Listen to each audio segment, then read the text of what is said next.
오늘 이제 오전 성경 공부 이제 여러분에게 좀 공지드린 대로 이제 양육 과정을 다시 시작하겠습니다. 하나님 말씀은요, 이전에 우리가 들어보고 또 경험했다 할지라도 항상 시간이 지나서 다시 공부하면 또 새로운 게 하나님 말씀입니다. 그리고 이런 과정을 통해서 우리는 더욱더 이 진리의 지식을 우리 안에서 체계적으로 잘 쌓아가야 되는 것이.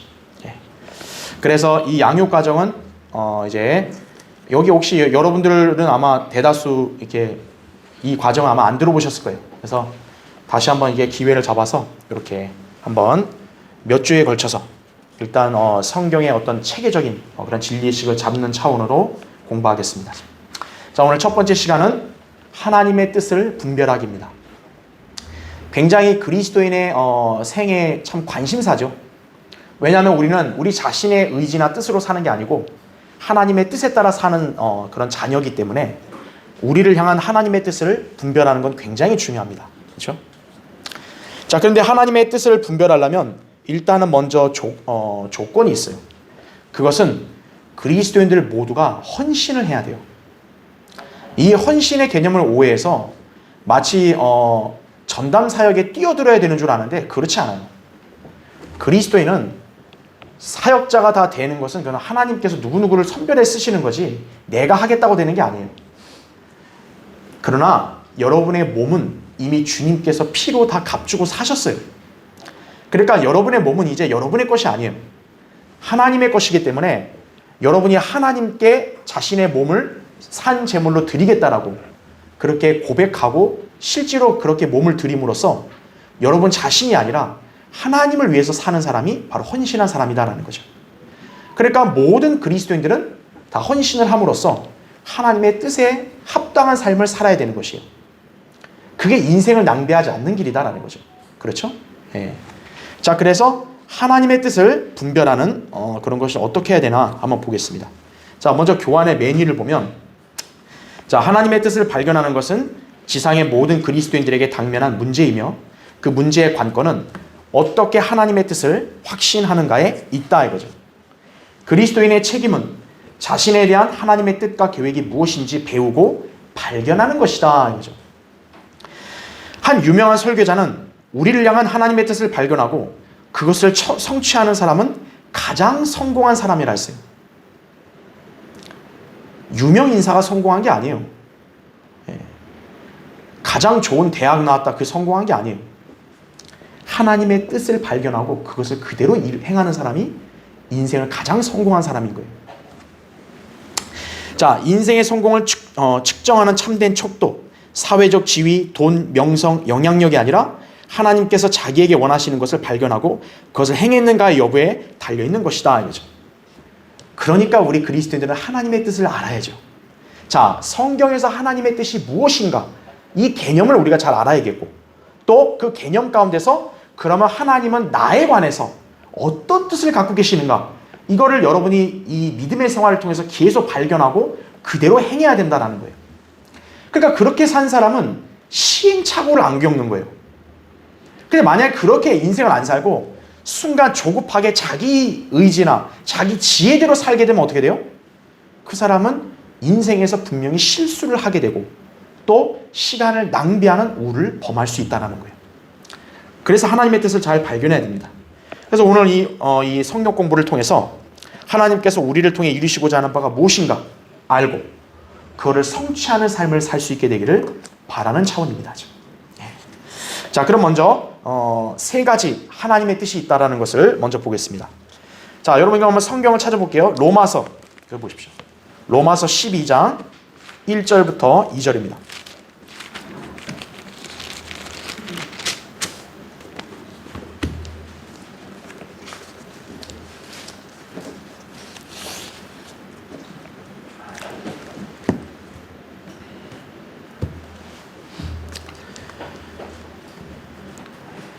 자, 로마서 12장 1절부터 보시면 그러므로 형제들아 내가 하나님의 모든 자비하심으로 너희에게 권고하노니 너희 몸을 하나님께서 기뻐하시는 거룩한 산 제물로 드리라.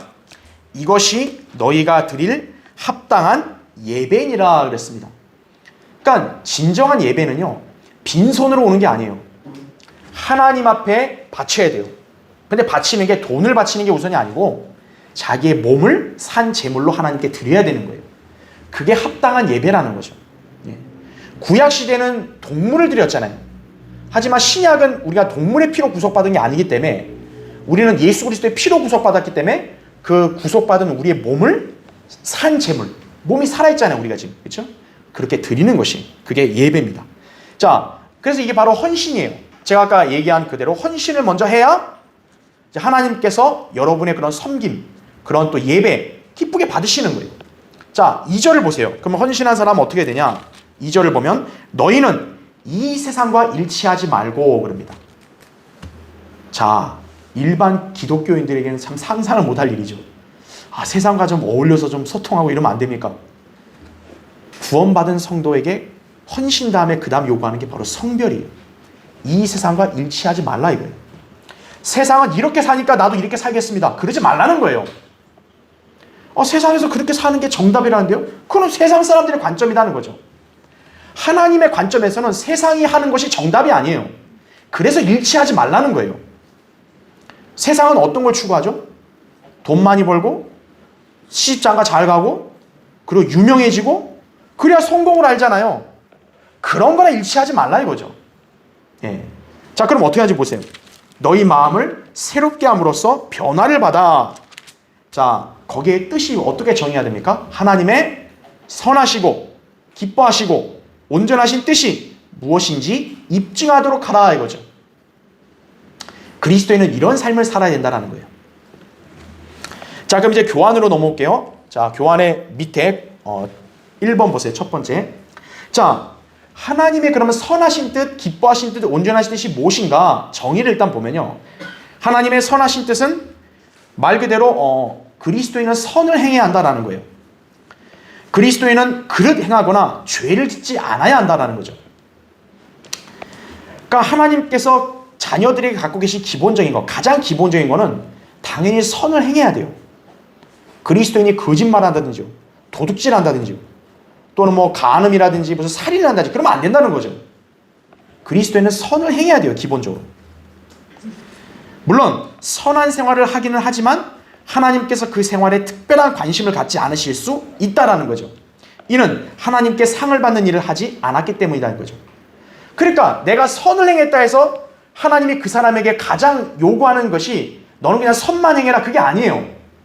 그건 기본이라는 거죠, 기본. 거기에 안주해버리면 하나님의 뜻을 온전히 성취한 게 아니라는 거예요. 자, 밑에 2번을 보세요. 그럼 하나님의 기뻐하시는 뜻이 뭔가? 그리스도인의 선한 행위, 이게 모두 하나님께서 기뻐하시는 것이 아니에요. 쉽게 말하면 여러분이 그냥 봉사하고 구제했다 해서 하나님이 그걸 다 기뻐하시는 게 아니라는 거예요. 그냥 선한 행위지 그걸 하나님이 기뻐하신다는 건 아니에요. 자, 하나님을 기쁘시게 하는 것은요, 뭔가 하나님을 위해서 성경대로 그 사람이 믿고 섬기며 일했을 때 하나님이 기뻐하시겠죠. 그렇죠? 자, 어떤 부분에서는 자신의 삶에 대한 하나님의 계획을 잘 따라요. 그렇죠? 그러면 하나님께서 기뻐하시겠죠. 예를 들어 어떤 성도에게 이런 영역에서 하나님은 이걸 원했는데 그 성도가 그걸 잘 따랐어요. 그럼 그걸 하나님은 기뻐하시겠죠. 그렇죠? 자, 그건 잘했어요. 그런데 이 기뻐하시는 뜻이 온전한 건 아니라는 거예요. 왜냐하면 하나님께서 허락하시지만 하나님께서 그 사람 개인에게 원하는 삶과 정확하게 일치하지 않을 수도 있기 때문인 거죠. 하나님께서는 그 삶을 차선책으로 받아들이신다라는 거죠. 자, 분명히 그리스도인으로서 헌신하고 하나님 말씀을 잘 유념해서 듣고 순종하고 믿음 생활해요. 자, 그건 잘하고 있단 말이죠. 그리고 하나님의 사역에 여러분이 어떻게 동참을 해서 역할을 수행합니다. 잘하죠. 그런데 하나님께서 그 개개인을 향해서는요, 이 A라는 성도에게서는 하나님은 분명히 이 일을 원하세요. 자, 사역이라는 큰 틀이 있는데 하나님께서 A라는 성도에게는 가장 최상으로 이 일을 하기 원하세요. 근데 성도가 이 일이 아니라 뭘 하는 거예요? 다른 일을 하는 거예요. 분명히 하나님이 기뻐하시는 일은 맞지만 그 사람 개인을 위해서 계획한 일은 아니라는 거죠. 더 쉽게 예를 든다면, 자, 그리스도인이 주님을 잘 섬겨요.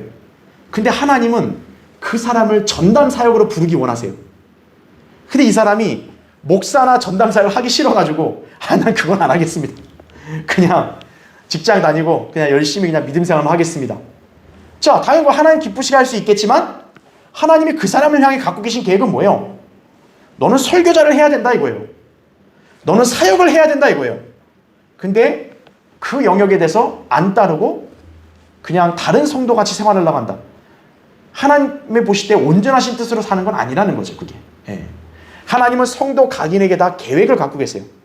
이 성도에게는 이 일을 하게 하시는 거고, 저 성도에게는 저 일을 하게 하시려고 딱 하나님께서 계획을 다 갖고 계시고 그대로 설계한 대로 하시려고 하는데, 그 부분에 대해서는 자기의 생각으로 다른 걸 하게 되면은 하나님이 기뻐하시는 뜻만 딱 이렇게 달성하는 것이죠. 그렇죠? 자, 그게 기뻐하신 뜻이다 이거죠. 자, 세 번째 보세요. 그럼 하나님의 온전하신 뜻은 뭘까요? 그리스도인이 한 걸음씩 자신의 삶에서 하나님의 계획을 날마다 수행해 가는 것을 말한다라는 거죠. 그러니까 인생의 어떤 한 영역에서만 하나님의 가장 이상적인 걸 달성한 게 아니고, 자기 인생의 매 순간마다 하나님이 가장 원하는 최상의 것을 그 사람이 순종한다면 그 사람은 온전한 뜻을 따르는 사람인 거죠. 예. 괄호 1번 보세요. 하나님의 뜻은 선하고 기뻐하실 뿐 아니라 특정한 사람을 위하여 온전해야 한다. 하나님께서는 그분의 자녀들을 위한 최상의 계획, 곧 아주 훌륭한 설계도를 가지고 계신다 이거죠. 그래서 에베소 2장 10절에 따르면 우리는 그분의 뭐라고 불리죠? 작품이라고 불립니다. 작품. 여러분, 작품은 어떻게 합니까? 그 만든 사람이 의도를 갖고 만드는 거죠. 그렇죠?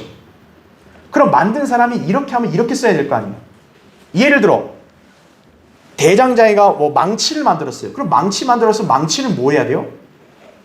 두드려야지. 그렇죠? 여러분, 망치로 밥 먹으면 돼요? 안 돼요? 안 되잖아요. 망치로 만들었으면 망치는 두드리는 일을 해야지. 난 두드리는 거는 아파서 싫어요. 그냥 난 밥 숟가락 할게요. 그럼 안 된다는 거죠. 예. 하나님께서 성도 개개인에게 각각 작품으로 여러분을 만드신 거예요. 그럼 그 작품의 용도에 맞게 여러분이 쓰여져야 된다는 거예요. 그게 온전한 뜻이다라는 거죠. 자, 하나님께서는 그래서 설계도 가지고 계신다. 즉 하나님께서는 어떤 특정한 일을 정해놓으셨기에 그리스도인 각자가 행해야 할 일이 있는 것이다 라는 거죠. 그래서 바울이 자기가 디모데후서 4장 7절에 고백하잖아요. 내가 선한 싸움을 싸우고 달려갈 길을 마치고 믿음을 지켰다 그랬죠. 자기가 가야 할 길을 마쳤다 그랬죠. 그러니까 하나님께서 바울에게 원하신 인생은 뭐였어요? 바로 그렇게 사는 거였어요. 그 용도로 자기가 맞게 살았으니까 나는 이제 내 할 일을 다 했다. 이렇게 되는 거죠. 그렇죠? 자, 괄호 2번 보세요. 하나님께서는 먼 미래가 아니라 성도들 개인의 삶을 한 걸음 한 걸음 인도하신다. 이 계획은 계속되며 또 명확하고 구체적이다라는 거죠.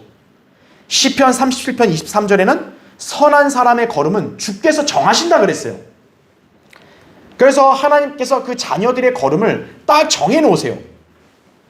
그러면 정한 대로 가야 된다고요. 근데 인간이 자만하고 방심하면 어때요? 자기식으로 가려는 거예요. 제 생각에는 그래도 요것도 괜찮은 것 같은데 한번 요렇게 가볼게요. 그거는 하나님 보시기에 온전한 뜻이 아니라는 거죠. 예. 따라서 우리는 이기적이고 완고하게 자신이 세운 계획을 행함으로써 하나님의 계획을 놓칠 수 있다는 사실에 주의해야 돼요. 어떤 경우는 자기가 볼 때 옳다고 생각하는 게 있지만, 그러나 인간의 이성은 한계가 있다고요. 하나님은 다 먼 미래까지 다 보시잖아요. 그리고 하나님은 성도 개개인마다 어떤 생활을 살아야 될까를 딱 정해놓으셨잖아요. 그럼 그대로 가야죠. 거기서 자기가 이렇게 틀면 안 된다고요. 그래서 잠언 3장 5절 6절에는 이렇게 나오죠. 그건 여러분 안 찾아도 되고요. 제가 이렇게 한번 찾아서 읽어드리면은 이거죠. 잠언 3장 5절 6절에 이렇게 나오죠. 내 마음을 다하여 주를 신뢰하고 내 자신의 명철을 의지하지 말라 이거죠. 내 모든 길들에서 그를 인정하라 그런 거죠. 여러분 인생에 여러분 자신 있는 영역에 대해서는 하나님의 조언을 안 구하고 여러분이 힘으로 하려고 하는 경우가 있어요. 그러지 말라는 거죠. 여러분이 아무리 여러분의 어떤 직업이나 사업에 일가견이 있다 할지라도 어떤 일이든 하나님을 먼저 인정해야 된다는 거예요.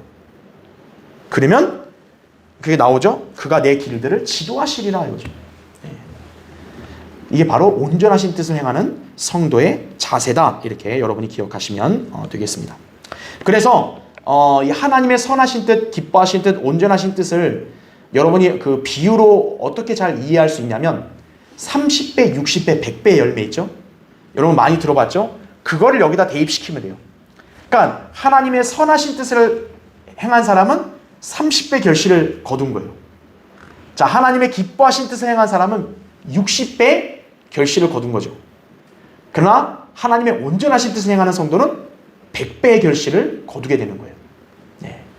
그러니까 그리스도인 모두는 하나님의 온전하신 뜻을 자기 생애 가운데 이루어야 된다는 거예요. 그게 100배의 결실을 거둔 성도의 삶이다. 이렇게 보시면 되겠습니다. 자, 그래서 먼저 이제 그리스도인의 어떤 그런 생애 전체에서 하나님의 선하신 뜻, 기뻐하신 뜻, 온전하신 뜻이 있다. 이렇게 말씀드렸고요. 자, 이번에 두 번째. 자, 이번에는 하나님의 허락하시는 뜻이 있고 또 직접적인 뜻이 있습니다.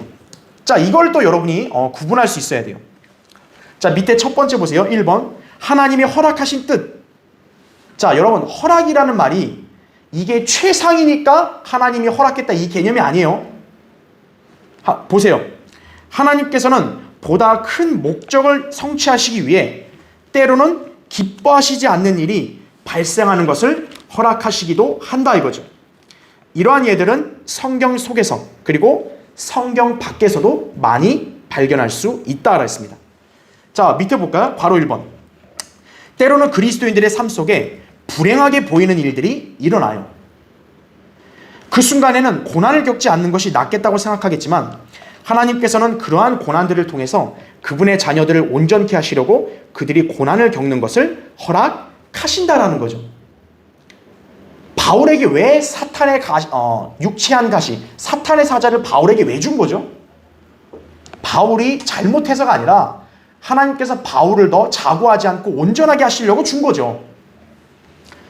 하나님의 아버지께서 자녀들을 대할 때 자녀들을 고통스럽게 하는 것은 결코 원하는 게 아니죠.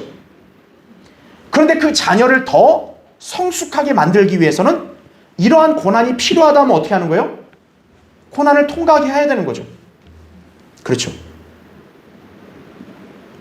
내 자녀가 너무 철부지예요. 그러니까 군대를 갔다 오면 자녀가 좀 철 들 것 같아요. 그럼 부모 입장에서 어떻게 하는 거예요? 자녀를 군대에다 보내는 거죠. 군대 가는 길이 굉장히 힘든 거는 분명히 다 들어서 알지만 거기를 갔다 오면 내 자녀가 더 성숙해진다고 하면 보내는 거죠. 네. 그런 개념이라 보시면 되는 거죠. 따라서 하늘에 계신 아버지께서 자신의 아들들을 다루시는데 결코 실수하지 않으시고 성도는 이에 걱정할 필요가 전혀 없다 이렇게 보면 되는 거예요. 하나님이 허락하시는 거죠. 자, 욥도 어땠어요? 사탄이 키질을 했죠. 한번 하나님께서 욥을 한번 쳐보십시오. 그 욥은 분명히 하나님 저주할 겁니다. 그러니까 하나님께서는 그 사탄의 충동이 어때요? 허락하시죠. 욥의 사면을 다쳐. 욥에게 병까지 줘. 그러나 생명은 건들지 마. 이렇게 했죠. 그러니까 하나님께서 정해놓은 한도가 있어요. 이 한도를 누구도 벗어날 수 없어요. 아무리 사탄이라도 하나님이 딱 정해놓은 한도만 활동하게 하는 거예요. 거기까지는 해. 그러나 그 이상은 하지 말아요. 그래서 때로는 성도들도 고난을 당할 수 있다는 거죠. 왜냐하면 사탄의 키질로 의해서. 그러나 그걸 통해서 우리를 더 온전하게 하시는 하나의 과정인 거죠. 그래서 로마서 8장 28절에도 그렇죠. 부르심 받은 자들은 모든 일에 합력하여 선을 이룬다. 이렇게 말씀을 한 거죠. 자, 그 다음에 바로 2번을 보세요. 하나님께서는 우리가 선이든 악이든 선택하는 것을 허락하신다라는 거예요. 자, 예를 들어요. 바울의 경우가 그래요. 바울은 분명히 성령께서 예루살렘에 가지 말라고 3번이나 경고하셨어요. 왜냐하면 그 유대인들이 거부했기 때문에 하나님께서 이제 경륜을 옮겨버리신 거예요. 가지 마, 거기에. 근데 이 바울은요, 자기 동족을 너무 사랑한 거예요. 내 동족이 구원 못 받아 지옥 가는 건 난 도저히 못 견디겠다 이거예요. 나는 죽는 한이 있더라도 내 동족에게 복음을 전하겠습니다. 결국 하나님의 뜻을 거스르면서 간 거예요. 분명히 그건 바울이 잘못한 거죠. 그렇죠? 그런데 하나님은 어때요? 바울에 그렇게 하도록 허락하신 거예요. 이게 허락하신 뜻이라는 거죠. 자, 인간의 안목으로 볼 때 바울은 굉장히 마음이 선하고 열정 있고 분명히 복음 전하는 건 좋은 거 아니에요. 그렇죠? 하지만 하나님의 직접적인 뜻은 아니라는 거죠. 그게. 가지 말라면 가지 말아야 돼요. 근데 그렇게 고집을 하니까 어떻게 된 거예요? 하나님이 그래 그럼 가. 그래 네가 그렇게 원하니까 해. 이거예요. 그 대신 어떻게 됩니까? 그 결과는 자기가 감당해야 되는 거예요. 자, 바울이 결국 그렇게 예루살렘을 고집함으로써 가게 돼서 어떻게 됐죠? 2년 동안 감옥에 갇힙니다. 결국 자기 인생에요. 2년을 낭비한 거예요. 그 2년 동안 무슨 일이 있는지에 대해서 성경에 따로 기록이 없어요. 침묵하신 거죠, 하나님. 자, 사람은 자유의지를 갖고 있어요. 하나님께서는 누구에게도 강제적으로, 그 다음 페이지 보세요. 어떤 일을 하도록 하지 않아요. 하나님은요, 인간을 로봇으로 만들지 않았어요. 절로 가, 삐삐 이렇게 가는 게 아니에요, 인간은. 하나님께서는 구원을 제시하시고 경건한 삶의 원칙들을 마련하셨어요. 그런데 인간이 하나님께 주신 이 자유의지를 자기 멋대로 행사해서 하나님의 뜻을 거부할 수도 있습니다. 그러니까 구원받는 것은 자기 의지에 달린 거예요. 자기가 예수 그리스도의 복음을 순수하게 믿기로 결정하면 구원받는 거고, 난 안 믿겠다 그러면 그냥 구원 못 받는 거예요. 그리스도인도 마찬가지예요. 경건한 삶. 내가 이러한 일을 하겠는데 하나님 보시기에는 그게 가장 최상이 아니다라는 거예요. 근데 자기가 볼 때는 그게 제일 좋은 것 같아요. 자기 입장에서. 택했다 이거예요. 그럼 하나님이 허락하세요. 해봐. 근데 결국 어떻게 되죠? 그 사람은 고생을 하는 거예요. 고생을 지식하다가 어떻게 되는 거예요? 다시 돌아오는 거죠. 그러나 시간은 낭비된 거예요. 그렇죠? 자, 여러분도 이렇게 진리를 알고 이렇게 성령의 이름의 대열에 온 걸 한번 생각해 봐요. 하나님께서 분명히 여러분에게 딱 뜻을 비춰주고 이렇게 했는데 거기에 직접적으로 순종하고 즉각 온 사람들은 이렇게 왔잖아요, 여러분이. 그렇죠? 그런데 그게 아니라 나는 하나님 아직까지 요구하게 되는 게 난 낫습니다. 그럼 하나님 허락하세요. 그래, 그럼 해봐. 네가 생각하는 게 과연 옳은지 해봐. 그럼 결국 어떻게 됩니까? 차선의 삶이 순간 자기에게 좋아 보였지만 지나다 보면 그것이 아니라는 걸 깨닫게 되는 거죠. 그럼 그때서라도 다시 돌이키면 다행이죠. 그러나 시간 낭비된 거는 어쩔 수가 없다라는 거죠. 그렇죠? 예. 그래서 갈라디아서 6장 7절 8절에 사람이 무엇을 심든지 그대로 거둘 것이기 때문이라고 했잖아요. 그렇죠? 예. 자, 하나님의 허락하신 뜻이 있어요. 그러니까 이거 하나님의 허락하신 뜻은 차선책이에요. 예. 그러니까 이거는 하나님 보시기에 최상이 아니에요. 차선이에요. 하나님께서 보시기에 최상은 뭐냐면 하나님의 직접적인 뜻입니다. 그 밑에 이제 2번을 보세요. 하나님의 직접적인 뜻. 자, 그래서 괄호 1번을 먼저 보시면 하나님께서 특별히 원하시는 것들이 있다라는 거예요. 그래서 거기 제가 성경 구절들을 여러분 다 표시해놨죠? 그럼 뭐 다 읽을 시간이 없으니까 그냥 요약만 해드리면 베드로서 3장 9절에 보면 하나님께서 가장 원하신 직접적인 뜻은 한 사람도 멸망하지 않고 회개하는 거예요. 그러니까 그 사람들을 오래 참고 우리가 복음을 전하는 거죠. 또 모든 일에 감사하라 그랬죠. 데살로니가서 5장 18절에. 이것도 직접적인 뜻이에요. 나는 이런 상황이니까 여기서는 나 감사 안 하겠습니다. 하나님이 허락하시겠죠. 그럼 너 감사 안 하고 불평해봐. 그럼 그 사람 불평하면 자기만 손해인 거죠. 모든 일에 감사하라 했으면 하나님 뜻이면 감사해야 되는 거예요. 또 베드로서 2장 13절 15절에 보면 인간의 법령에 복종하는 것. 그렇죠. 세상 권세에도 순종하는 것이 하나님의 뜻이다 그랬고요. 또 헌신, 아까 제가 했던 헌신도 있고 또 데살로니가서 4장 3절부터 7절에는 거룩함이에요. 거룩한 거는 하나님이 성도들에게 원하시는 직접적 뜻이에요. 그러니까 거룩하라고 했으면 거룩해야 되는 거예요. 또 에베소 6장 5절부터 8절에 보면 종이 주인에게 순종하는 것도 하나님의 뜻이에요. 그렇죠? 그리고 에베소 5장 15절부터 17절에는 시간을 사서 얻으라 그랬습니다. 그렇죠. 시간을 낭비하는 것은 하나님의 뜻을 어기는 거예요. 그러니까 여러분은 여러분의 인생에 주어진 시간을 낭비하면 안 돼요. 즉각 순종함으로써 시간을 사서 얻어야 되는 거예요. 그렇죠? 자, 이런 특별한 원하시는 것들이 있고요. 괄호 2번 보세요. 밑에 괄호 2번. 우리를 향한 하나님의 뜻을 요약해 보면 하나님의 뜻은 땅 위에 사는 모두에게 동일하다. 그것은 바로 우리가 그분의 아들 주 예수 그리스도의 형상과 일치되는 것이다 이거죠. 주님이 왜 여러분을 구원하셨겠어요? 여러분이 하나님의 아들이신 예수 그리스도와 일치되는 삶을 살기를 원하시는 거예요. 그런데 그리스도인이 그런 삶이 아니라 쉽게 말하면 망나니처럼 살면 안 되죠. 예. 저 세상 사람들처럼 개차반으로 살면 안 된다고요. 그리스도인은 예수 그리스도와 일치되는 삶을 살도록 해야 된다는 거죠. 그래서 경건의 훈련이 필요한 거예요. 예. 종국은 어떻게 해야 되죠? 우리는 예수 그리스도 같은 형상으로 다 변모되잖아요. 전부 다. 그렇죠. 그러니까 그에 합당한 삶을 살아야 된다 이거죠. 로마서 8장 28절 29절, 요한복음 17장 20절부터 23절 그렇게 다 나오는 것이죠. 에베소 4장 13절부터 15절. 여러분이 그 구절은 나중에 거기 교환을 보시면 됩니다. 자, 밑에 이제 3번을 보세요. 자, 삶의 세세한 부분에 대해 하나님께서는 어떻게 지침을 주시는가 이거예요. 밑에 보세요. 1번. 하나님께서는 우리를 향한 그분의 뜻을 가지고 계시며 그것을 우리에게 알려주시겠다고 약속하셨다라는 거죠. 자, 그 다음 페이지 보세요. 자, 여러분 그 구절에서 거기 예레미야 10장 23절 있죠? 거기 페이지 그 교환에 3페이지 맨 위에 두 번째 보면 예레미야 10장 23절을 보면 오 주여 인생의 길이 그 사람 안에 있지 아니함을 내가 아나이다.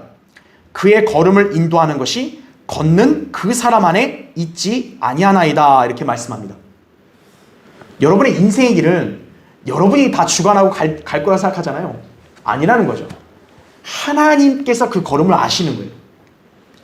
그러니까 인생의 길은요, 내 안에 있는 게 아니에요. 쉽게 생각해 보세요. 여러분이 여러분의 앞으로 미래의 그런 청사진을 그려놓고 나는 이런 계획을 세워서 앞으로 난 이렇게 살 거야 그랬는데 과연 그렇게 인생이 흘러가나요? 여러분도 다 어리셨을 때, 또 젊었을 때 여러분 다 각자 꿈이 있었잖아요. 여러분 그 꿈대로 지금 다 이루어졌나요? 여러분요? 안 이루어졌죠. 인생의 길은 인간 자신에게 있는 게 아니에요. 그의 걸음을 인도하는 건 하나님의 주관하에 있는 거지 인간이 자기 마음대로 할 수 있는 게 아니라는 거죠. 더군다나 하나님의 자녀라면 더욱더 그런 거죠. 그렇죠? 그래서 더 밑에 내려오세요. 시편 32편 8절 보면 내가 가야 할 길을 내가 내게 지시하고 가르치리니 내가 너를 내 눈으로 인도하리라 이렇게 말씀합니다. 그러니까 우리는 하나님께 배워야 되는 거예요. 저 인생에 이런 계획이 있고 이런 길이 저에게 주어졌는데 제가 어떻게 가야 됩니까? 그러면 주님이 어떻게 한다는 거죠? 여러분에게 가르쳐 주신다라는 거죠. 그러니까 주님의 조언을 배제하고 자기 먼저 조급하게 가다가는 넘어질 수 있다는 거죠. 그걸 주의해야 되는 거예요. 자, 그래서 밑에 괄호 1번 보세요. 하나님께서 삶의 특정한 부분을 인도하시기 전에 하나님의 뜻에 순종할 것을 먼저 결심해야 하는 거예요. 여러분 자신을 한번 돌아보세요. 내가 과연 어떤 일을 할 때 내가 먼저 이걸 하겠다가 아니라 하나님의 뜻이 어떤지 난 모르니까 먼저 묻고 주님, 내가 주님의 뜻이 어떤 거든 난 그대로 순종하겠습니다. 먼저 그렇게 과연 결심을 하고 했냐 이거죠. 여러분이 그렇게 안 했으면은 분명 시행착오를 겪었을 거예요. 왜냐? 인간의 안목은 한계가 있거든요. 그렇죠. 여러분 지금이야 내비게이션이 있고 또 옛날엔 지도가 있으면 딱 서울에서 부산 가는 길이 훤히 보이지만 그게 없었다면 어떻게 돼요? 여러분은 순간순간 표지판밖에 볼 수 없는 거죠. 그렇죠. 그걸로 그 먼 길이 다 보일 수는 없는 거죠. 우리가 지도로 보면 서울과 부산의 도로가 보여요. 하지만 여러분이 지도 없이 그냥 실제로 보면 다 안 보이잖아요. 인생이 그런 거예요. 그러니까 먼저 하나님의 뜻에 순종할 것을 결심하라 이거죠. 그 다음에 괄호 2번 보세요. 하나님께서는 자신을 위해 거창한 일들을 하는 것보다 그분께서 원하시는 사람이 되는 것을 원하신다라는 거죠. 야, 하나님, 내가 세상에서 아주 출세해가지고 돈 많이 벌어가지고요, 하나님이 세우신 이 교회에다가 내가 아주 사역에 아주 돈을 왕창 지원할게요. 나 복 좀 한번 내려주십시오. 한번 이왕. 인간은 거창한 걸 생각하잖아요. 아, 내가 지금 이 사업을 기획하는데 이거 나 아주 주님, 나 엄청나게 번성할 것 같아요. 주님, 나 이 사업 복 주시면 내가 이 물질 갖고 내가 하나님 사역에 아주 우리 목사님 아주 그냥 평생 사역하도록 내가 부양하고 하겠습니다. 그러잖아요. 하나님은 그런 거창한 걸 절대 거절하시는 거예요. No. 하나님이 원하시는 사람이 되라 이거예요. 여러분이 하나님을 위해서 뭔가 난 위대한 걸 하겠습니다 하기 전에, 주님, 저는 주님이 저에게 원하시는 사람이 되겠습니다. 그렇게 여러분이 먼저 결심하고 살아야 된다는 거예요. 아니, 그 사람이 평범한 성도든 쓰임받는 훌륭한 목사든 그건 중요한 게 아니라는 거예요. 하나님이 그 사람에게 이런 걸 원하시면 난 이런 사람이 되면 되는 거예요. 그게 가장 이상적인 그리스도인이라는 거죠. 예. 그러니까 어떤 사람은 허영심이 있어가지고요, 하나님이 그 사람에게 교회 안에서 그냥 이렇게 섬기는 것만 딱 정해놓으셨는데, 그래도 하나님, 나는 좀 목사가 돼보겠습니다. 왜냐? 목사를 하겠다는 건 그건 좋은 거죠. 선한 거죠. 근데 하나님은 그 사람을 그렇게 부르시지 않았거든요. 근데 나는 목사를 하겠습니다 이거예요. 왜 그러죠?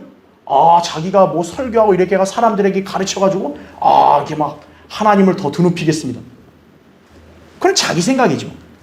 하나님이 이렇게 하라 했으면 그냥 이렇게 해야 되는 거예요.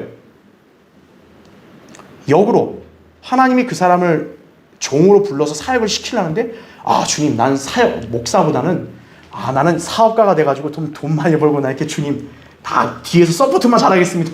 그러면 안 된다고요. 하나님이 이거 하라 했으면 해야 되는 거예요. 네.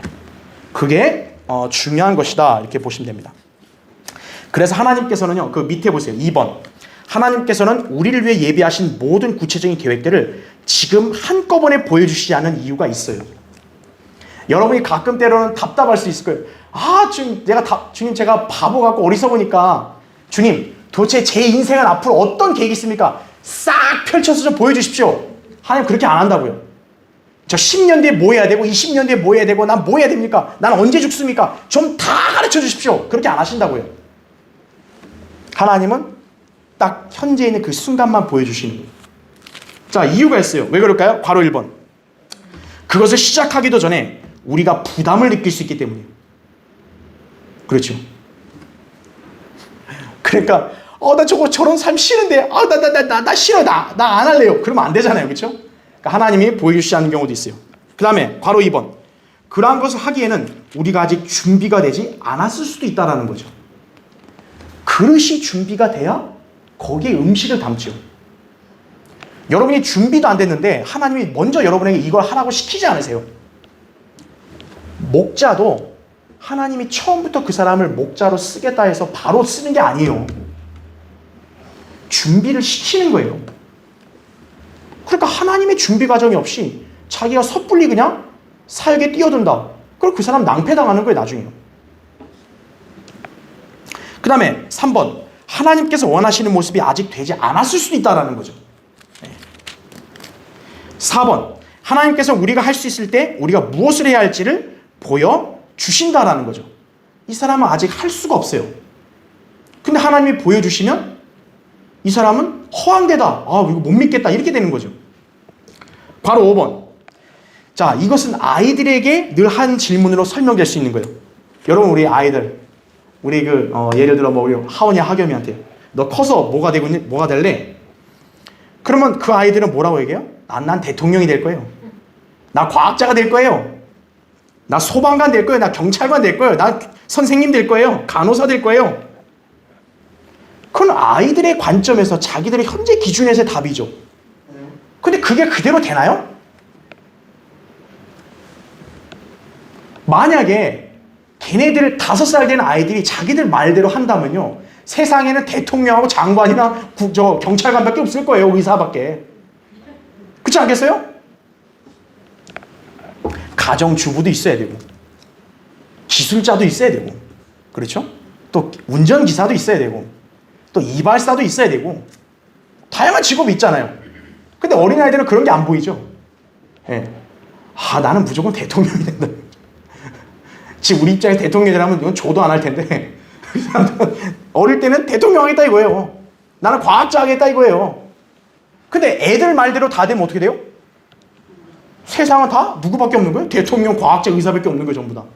그거는 말이 안 되는 거죠. 자, 그래서 시간이 지나고 영적으로 성장의 감에 따라 우리의 관심과 재능과 욕망은 커지고 또 변할 것이다 이거죠. 우리의 생을 향한 하나님의 구체적인 뜻을 성취해가면서 인내하고 하나님을 신뢰한다라는 거죠. 예. 이게 하나님의 온전하신 뜻을 행할 수 있는 성도인 거예요. 그렇죠? 자, 그럼 이제 4번을 보시면, 자, 하나님께서는 어떻게 자신의 뜻을 나타내 보이시는가 이거예요. 자, 그럼 이제 내가 하나님의 뜻에 순종하겠습니다 그랬어요. 그러면 내가 하나님의 뜻을 어떻게 볼 수 있냐 이거예요.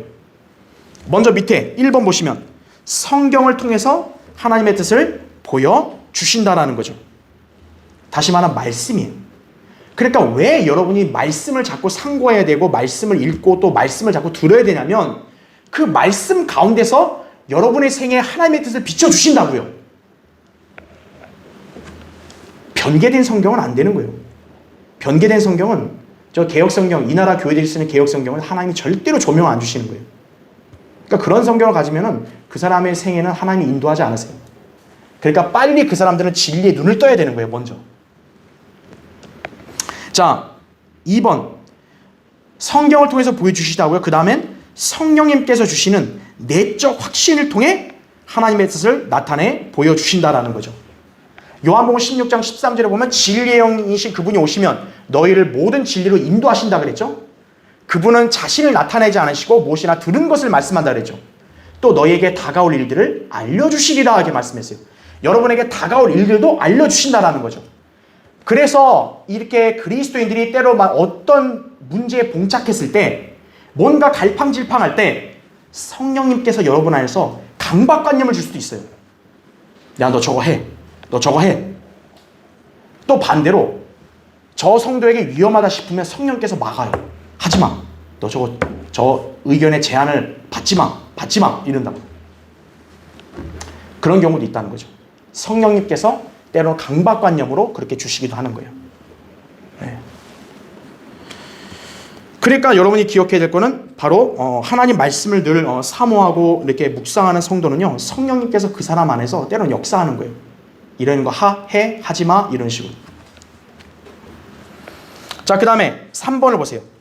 환경을 통해서 하나님의 뜻을 나타내 보여주신다는 거죠. 자, 하나님은요, 그 밑에 괄호 1번 보면 환경을 통해서 한 개의 문을 닫기도 하시며 또 다른 문을 열기도 하신다는 거죠. 막 여러분이 가는 길이 잘못됐으면 하나님은 어떻게 하냐? 계획한 대로 갑자기 일이 못 가게 하시는 거예요. 분명히 이 사람이 내 제안에 동의하고 해주기로 했는데 갑자기 안 해준대요. 그럼 하나님의 환경을 닫은 거예요, 그거는. 자, 그 다음 페이지 보세요. 하나님의 자녀에게는 어떤 일도 우연히 일어나는 법이 없어요. 그러니까 그리스도인은요, 둔감하면 안 돼요. 그리스도인은 항상 자신 주변에 환경을 잘 봐야 되는 거예요. 내가 뭔가를 시행하려고 하는데 이런 환경이 됐다. 그럼 하나님께서 만약에 순탄하게 길을 안 열어주셨으면 그걸 하지 말아야 돼요. 그걸 자기가 고집 부리고 하게 되면 어떻게 돼요? 자기가 손해를 당하는 거예요. 하나님이 딱 막았으면 어떻게 하는 거예요? 포기해야 돼요, 그리스도인. 안 하겠습니다, 그러면. 그래야 된다는 거죠. 자, 괄호 2번. 각 상황은 하나님 아버지께서 계획하신 것이나 허락하신 것이다라는 거죠. 하나님의 직접적인 뜻이거나 허락하신 뜻이 있다는 거죠. 운전할 때, 이 신호등에 빨간불이 있으면 어떻게 해요? 빨간불 때 여러분 차 운전하면 돼요, 안 돼요? 안 되죠. 그 빨간불이나 환경이 결국 뭐예요? 나로 하여금 차를 멈추게 하는 거죠. 파란불은 어떻게 된 거예요? 파란불을 가야지. 파란불 때 여러분 서 있으면 어때요? 뒷차한테 아주 엄청난 그런, 좀 크락션 소리 듣는 거죠. 녹색이면 가야 되는 거예요. 그게 환경이라는 거죠. 그러니까 여러분이 기도하면서 뭔가 확신이 딱 안 섰을 때는 환경을 조성해달라고 기도해야 하는 거예요.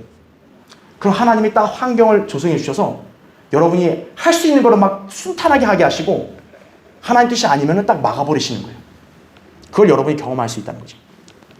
자, 밑에 보세요. 이제 4번. 자, 이것도 중요해요.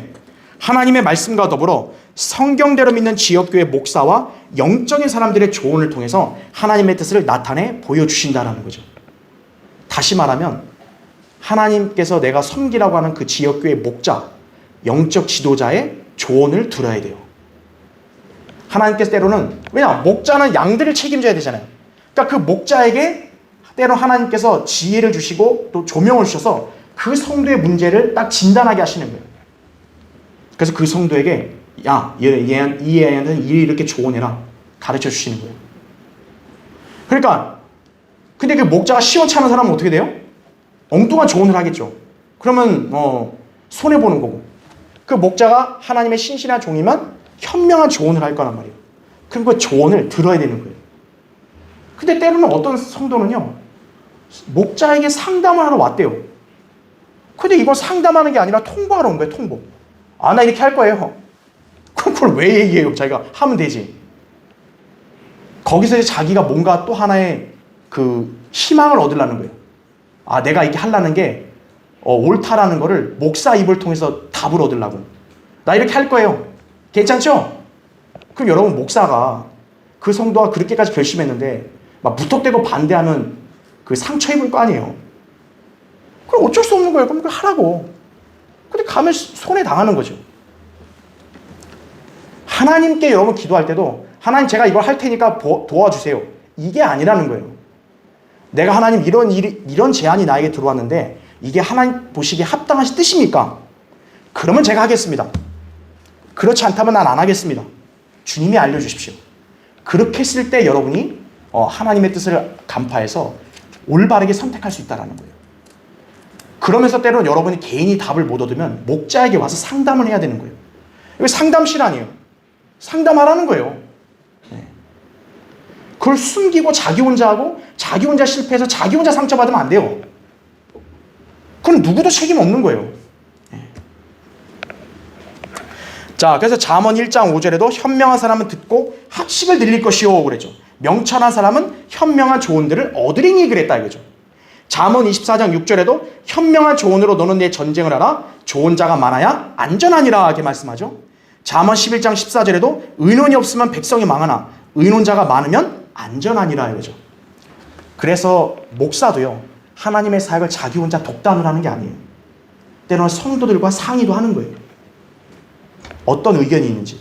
그래, 건설적인 의견이 나오면 그걸 받는 거예요. 성경적인 거예요. 목사가 자기 잘났다고 자기 혼자 막 밀어붙이면 어떻게 되는 거예요? 잘못하면 그 낭패 볼 수 있는 거예요. 그래서 항상 상의를 하는 거예요. 이런 부분을 계획하는데 어떻습니까, 형제님? 그래서 서로 상의하고 의견을 서로 교환하는 거예요. 의논자가 많아야 안전한 거예요. 그렇죠? 자, 바로 그 밑에 5번을 보시면 조지 뮬러가 하나님의 뜻을 발견하고 하나님의 인도를 받을 수 있었던 방법은 다음과 같다. 여러분, 이거는 조지 뮬러는 기도 3만 번 이상 응답받은 사람 아니에요. 여러분, 이분의 이 뜻을 간파하는 법을 배우시면 여러분도 그렇게 될 수 있는 거예요. 자, 6번에 F.B. 마이어는 하나님의 말씀과 내 마음속의 성령의 감동과 그리고 외적 환경이 조화될 때 나는 하나님의 뜻과 일치해서 행동하고 있다고 확신한다라는 거죠. 이게 하나님의 뜻을 간파할 수 있는 방법인 거예요. 이 F.B. 마이어 형제처럼 여러분도 그렇게 하셔야 한다는 거죠. 자, 마지막 5번에 어떻게 하나님의 뜻을 발견하고 하나님의 인도를 받고 하나님과 동행할 수 있는가? 주를 신뢰해야죠. 주를 기뻐해야죠. 그리고 자신의 길을 주께 맡겨야죠. 그리고 주 안에서 쉬고 인내하며 주를 기다려야죠. 이게 시편 37편 3절부터 7절까지의 말씀인 거예요. 하나님께 기도했다고 해서요, 막 그냥 종원이 하나님 되는 거 안 되는 거예요. 하나님 되는 거 안 되는 거예요. 막 이러면 안 된다고요. 기도했으면 기다려야죠. 막 빨리 언제 되는 거예요. 빨리 다 대답 좀 해주세요. 이러면 안 되죠. 주님을 신뢰하고 기도했으면 기다리는 거예요. 네, 그렇죠? 자, 마지막 결론. 하나님께서는 우리에게 전체적인 계획과 더불어 구체적 삶에 필요한 세부사항을 보여주기 원하신다는 것을 기억해야 돼요. 하나님은요, 뜻을 가려놓고 맞춰봐라 이렇게 안 해요. 하나님은 여러분에게 알려주길 원하시는 거예요. 그러면 여러분은 하나님의 뜻을 알기 위해서 어때요? 인내하고 신뢰하고 기다리고 알았으면 그대로 행해야 되는 거예요. 그게 성공한 성도로 사는 비결이다. 그렇게 보시면 되겠습니다. 자, 다음 시간에 이제 계속하겠습니다.